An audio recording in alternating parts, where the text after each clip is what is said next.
Hello everyone and welcome back to my channel. Today I thought I would make a quick video around the 5 top mistakes people make when they're trying to lose fat.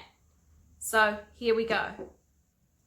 Okay, so wherever you are in your fitness journey, I just thought I'd make this fun short video in around 5 top mistakes I've identified that people make when they're trying to lose fat.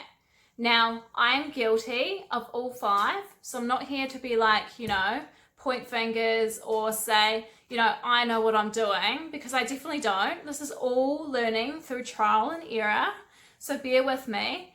But yeah, being a female, in current society, a lot of the time we're judged on how we look, the importance of your appearance and things like that. So I want to talk about 5 top mistakes people make when they're trying to lose fat. So here we go. Mistake number 1 that I see people doing is they are relying on the scale to determine how much fat they're losing. So a decrease on the scale determines how good or not their progress has been. So this is a huge mistake, a huge error in judgment, and I'll tell you why. So weight fluctuates between hormone levels, what you ate the other day, how hydrated you are, whether you've gone for a poo, what time of day it is, and whether or not you've done weight training. So as you can see, you don't want to fall into the trap of using your weight to determine whether or not you've lost fat, because I can tell you, your weight fluctuates, so one day you actually might be 2 kilos heavier or lighter, depending on some of those factors that I mentioned before. One way to help track progress, and what I really enjoy, is taking photos. So taking before and after photos can really help see the progress. Also, some people use like their clothing and how they fit in that clothing to determine their progress. So please don't use the scales of the weights alone, because you're going to get very confused, especially if you're like me and your goal is to increase your muscle mass. You're going to see the weight on that scale actually increase. And if you think that, by increasing you're gaining weight, and then this leads you to think, oh my gosh, I don't know what's happening, I'm going to stop going to the gym, then that can be really detrimental to your health and overall fat loss. So I repeat, top mistake number 1, do not use the scales or rely on the scales to track your fat loss progress. Okay, fat loss mistake number 2 is all around severely restricting your calories. So in other words, eating far too little every day in order to lose fat. What mistake this does is your metabolism quickly switches on as to what is happening. I mean, us humans, we're conditioned to survive. So if you're underfeeding your body on a regular basis, what it's going to do is think, oh, this person's starving. I need to do my best to keep this person alive. So I'm going to hold on and retain to every single calorie that this person is consuming. So what you don't want to do is reduce your calories significantly so that your body thinks it's starving, because you're not going to be able to lose fat if you're in that state. What you ideally want to do is reduce your calories as little as possible that still allows you to progress and lose fat, because you want to trick your body. You don't want to think it's starving. So even though at the start, when you're really motivated and you're like, I want this, I can do it, and you get tempted to reduce those calories, don't do it, because you're going to long-term damage your metabolism. What you want to do is you want to increase your metabolism so that you're actually able to survive eating more calories without gaining fat. So this is a relatively new concept that I've been taking on board, And my goal now is to increase my calories every day so that my body becomes more efficient at burning them and not storing them as fat. So in doing that, I'm actually trying to gain muscle mass, and in doing so through strength training and things like that, making sure I'm eating adequate amounts of protein, carbs, and fat, because I do not want my metabolism to slow. And that is what you're going to do if you're going to severely eat in a calorie deficit. So avoid that mistake. Don't do it. As tempting as it is, long term, it is not sustainable and it won't give you the results that you want. Fat loss mistake number 3 is all about being too restrictive on your diet. I say diet like that because I refuse for the rest of my life to ever go on some stupid diet. I just want to eat healthy and have a lifestyle. So yeah, I say diet, and what I'm meaning is what you're eating, but I don't necessarily mean following a diet. But yeah, being too restrictive on a diet is always a bad idea.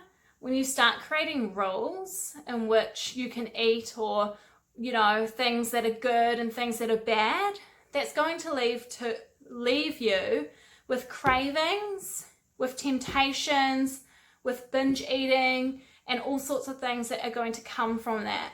I mean, look at anything else. When you start imposing rules on yourself, it makes you want to do it even more.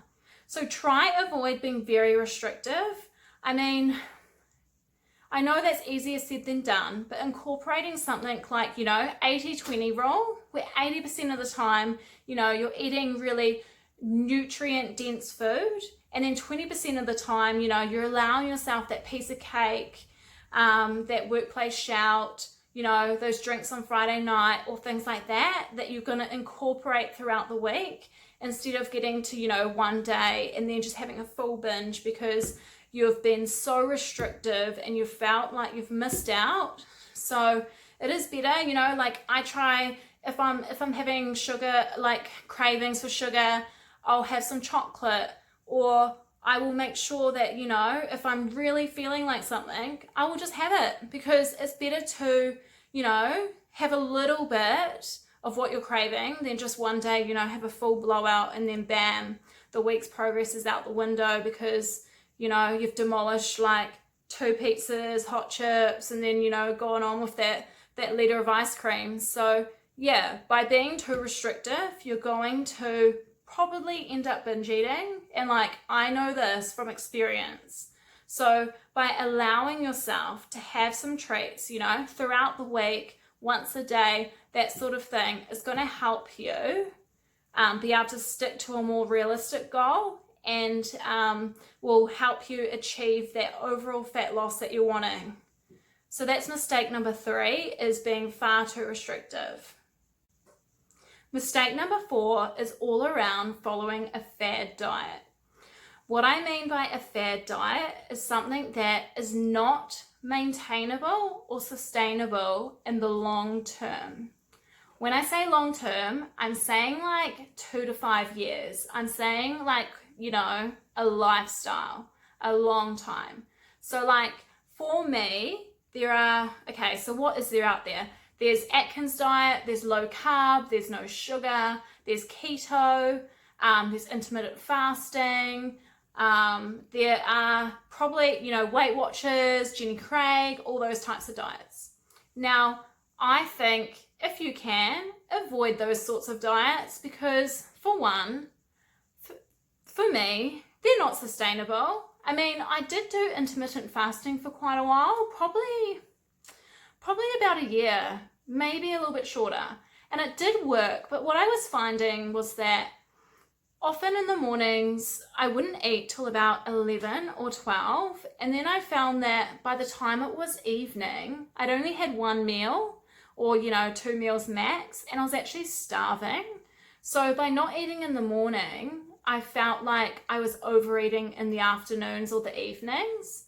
So as soon as I started to eat when I actually, felt like eating, more like intuitive eating, I found that I no longer had the urge to overeat at nighttime. So, I mean, there's no one size all fits approach. I acknowledge that. Like some people, black and blue, they swear by a particular diet. But for me, I think it's important to think, long-term lifestyle.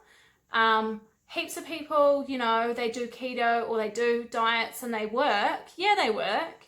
But can you do that for the rest of your life? Is that something you really want to do? I mean, it's quite restrictive. And I'm not trying to like, say don't do this or, that diet's, shite, don't do it.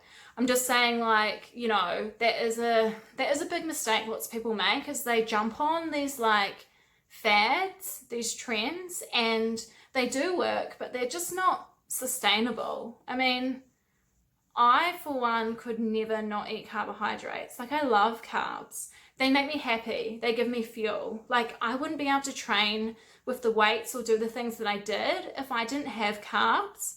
And I know everyone is different, but yeah, there's no part of me that would ever go no carbs or no sugar or anything like that, because for me, that's not something that I could ever sustain. And I feel like it would lead me to having binges, and then getting in the cycle of feeling guilty, feeling disappointed with myself, maybe, trying to punish myself to be better by, going for a run or doing a big session, and that leads to a really unhealthy cycle. So for me, yeah, I want to avoid, and I think most people should avoid fad diets, because yeah, if you can't maintain it, if it's not sustainable, doesn't make you happy, then it's not worth it. End of story. Okay, and my final mistake tip that I've identified around losing fat is that people expect results to happen overnight. They embark on this new trend, or they embark on their fat loss journey and they think, okay, I've got 4 weeks to fit this dress, or, I've got 6 weeks to drop 10 kilos. And sometimes they actually do it. And whether that's like water weight, muscle weight, who knows? But having goals like that are really unsustainable, highly unachievable, and, set you up for failure.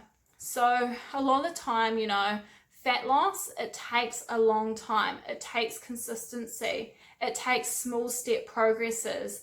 And it's not often, it's not often like this. It's usually like this. So, that's a mistake that lots of people get into, because they see, all the clickbait stuff on the internet. Lose 5 pounds in a week. And, you just have to think, if it sounds too good to be true, it usually is. It's a really good rule for life. If it sounds too good to be true, usually is. What's the catch? What are they asking for me? Are they just trying to make money? Like, is it really expensive? It's like, join this, drink these shakes for a week, you'll drop 10 pounds. Yeah, but I wonder, we just put it all back on, if not more, after? Yeah, probably. So I guess, try avoid the trap of thinking that, it's going to take 1 month and you're going to lose these 5 kilos that you want, and you're going to be able to, keep it off, and that's all it's going to take. Wrong. Fat loss takes time, takes a lot of consistency, and that's the only way. The journey's hard and slow, but that's what's sustainable and maintainable.